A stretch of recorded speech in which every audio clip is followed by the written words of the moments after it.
बिस्मिल्लाहिर्रहमानिर्रहीम। अस्सलाम वालेकुम नाज़रीन, आप यूट्यूब चैनल देख रहे हैं। मैं इमरान खान हूँ। नाज़रीन, शहजाद अकबर साहब ने खबर दी है, कुछ और लोगों ने भी इसके बारे में बात की है। मैंने इसके ऊपर तहकीक की तो कुछ चीज़ों की तस्दीक हुई है।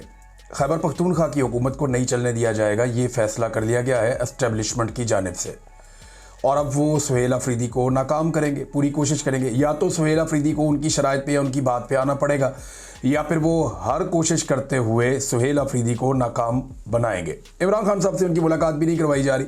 हो सकता है आने वाले दिनों में करवा दी जाए, क्योंकि डे बाई डे चीज़ें तब्दील होंगी और चीज़ें जो है वो इस तरफ से इस तरफ जाएंगी और कुछ नई हिकमत अमली भी बनेगी। लेकिन खैबर पख्तूनख्वा में पाकिस्तान तहरीक इंसाफ को जो कुछ थोड़ी ऑक्सीजन मिली है एक बड़ी तब्दीली के बाद, वो थोड़े दिनों में जैसे जैसे चीज़ें डाउन होंगी तो मायूसी फैलाई जाएगी और खैबर पख्तूनख्वा के हालात को डेलिबरेटली ख़राब किया जाएगा और इस तरह की सूरत हाल बना दी जाएगी कि वहाँ पे कोई इमरजेंसी लगा दी जाए या कोई और सूरत हाल डिक्लेयर कर दी जाए, लोगों में मायूसी फैला दी जाए, तो दहशतगर्दी के वाक़यात भी हो सकते हैं।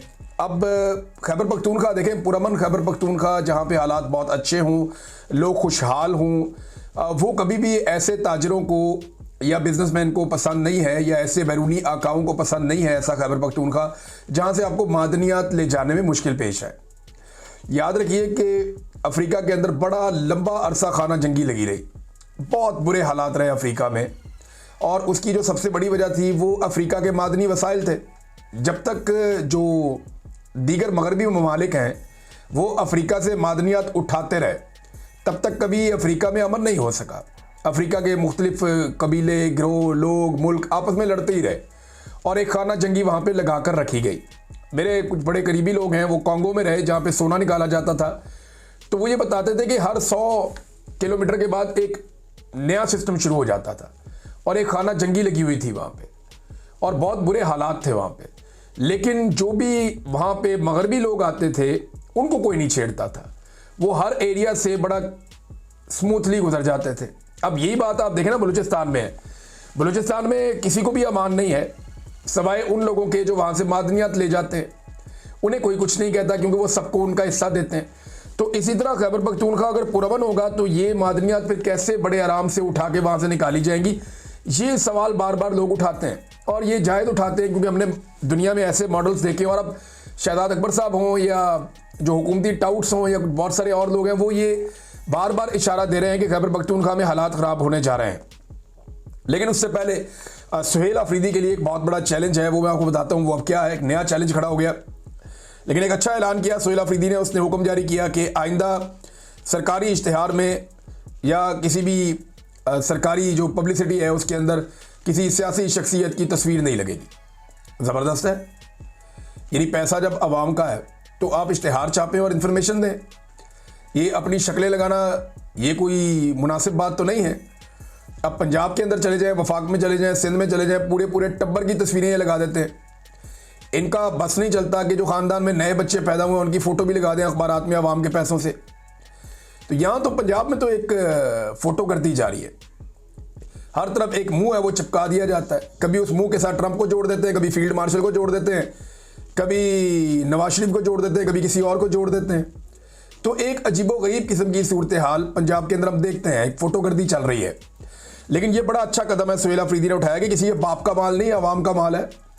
तो जो इश्तिहारात जारी करने हैं उनमें सिर्फ पैगाम होना चाहिए, किसी की पब्लिसिटी नहीं होनी चाहिए। इस पर अदालती फैसले माजी में मौजूद हैं, लेकिन इसके बावजूद लोगों ने बड़ा गंद मारा। ये गंडापुर साहब भी जब इनके इश्तिहारात लगते थे तो गंडापुर का भी शक्ल लगा हुआ होता था, जो नामुनासिब नहीं होना चाहिए था। हत्ता कि 14 अगस्त पे जो इश्तिहारात दिए गए उनमें कायदे आज़म का फ़ोटो इन्होंने निकाल दिया अपने फ़ोटो पूरे करने के चक्कर में। कायदे आज़म की जगह ही नहीं बीच में बन रही थी। अल्लामा इकबाल की जो मुफक्किर पाकिस्तान है उनकी भी जगह बीच में नहीं बन रही थी। ये इनके हालात हैं।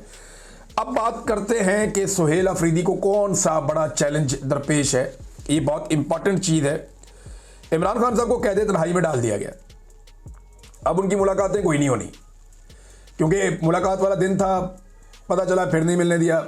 7 महीने हो गए इमरान खान साहब की मुलाकातों पे पाबंदी है।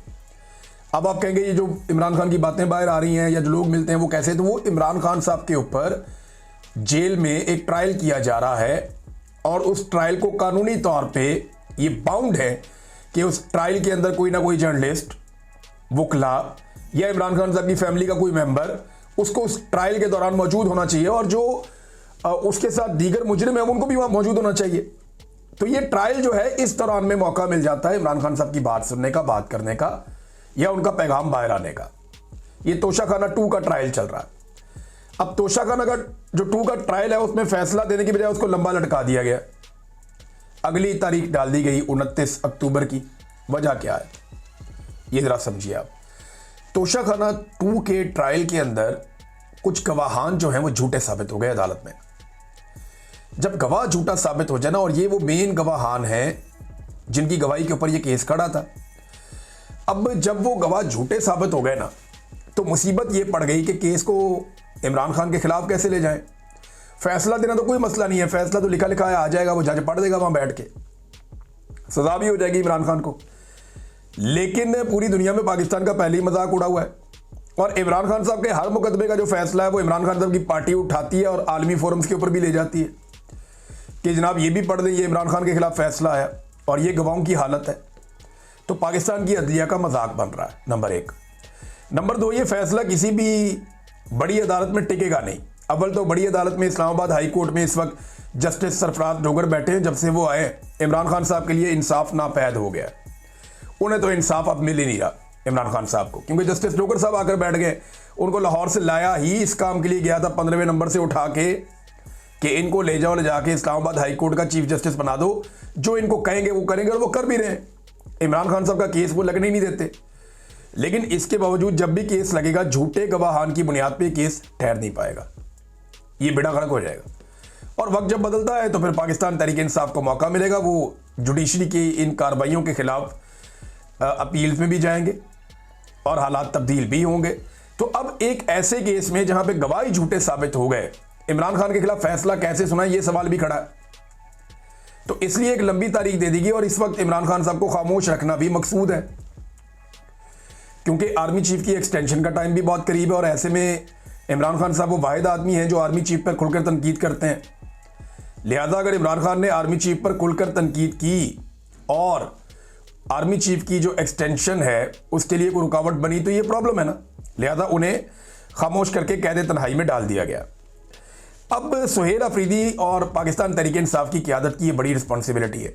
एक तो इमरान खान साहब की बहनों ने कहा कि अदालत पे दबाव डालें आप लोग सब, पाकिस्तान तहरीक इंसाफ को, उनकी लीडरशिप को, उनके MPs MNA को, सबको निकल कर आना चाहिए और अदालत के ऊपर दबाव डालना चाहिए, रोला शोला डालना चाहिए कि भाई इमरान खान का केस सुने। आप क्यों नहीं सुनते? लगाएं केस। आप इतने केसेस सुनते हैं, बहुत गैर ज़रूरी केसेस भी सुनते हैं। तो पाकिस्तान का सबसे बड़ा लीडर है, सारी कौम उसकी तरफ देख रही है, आप उसका केस ही नहीं लगा रहे। आप केस लगाएं, उसका केस सुने। अब ये जो रोला है वो पढ़ना चाहिए, और इसमें सुहेल अफरीदी का किरदार बड़ा इंपॉर्टेंट होगा। वो इमरान खान से मिलना चाहते हैं, इसके लिए खैबर पख्तूनख्वा असेंबली के अंदर करारदाद भी पास हो गई। वो इमरान खान साहब से मिलना चाहते हैं, इसके लिए उन्होंने जस्टिस याया अफरीदी से भी रब्ता कर लिया। वो इमरान खान साहब से मिलना चाहते हैं, इसके लिए उन्होंने इस्लामाबाद हाई कोर्ट में दरख्वास्त भी दायर कर दी। उस पर एतराज़ात लगे, वो एतराज़ात भी दूर हो गए। लेकिन सुहेल अफरीदी की अभी तक इमरान खान साहब से मुलाकात नहीं हो पाई, और ना ही वो मुलाकात तय हो पाई है। वज़ीर आज़म को भी उन्होंने कहा जी मेरी मुलाकात करवाएं, तो वज़ीर आज़म ने बेबसी का इजहार करते हुए कहा जी मैं पूछ कर बताता हूँ, और तब से लेकर अब तक वज़ीर आज़म ने पूछ कर कुछ भी नहीं बताया। लिहाजा इमरान खान साहब को कैद तन्हाई में डाला हुआ है, और 7 माह हो गए, उनकी मुलाकातें वैसे ही बंद हैं।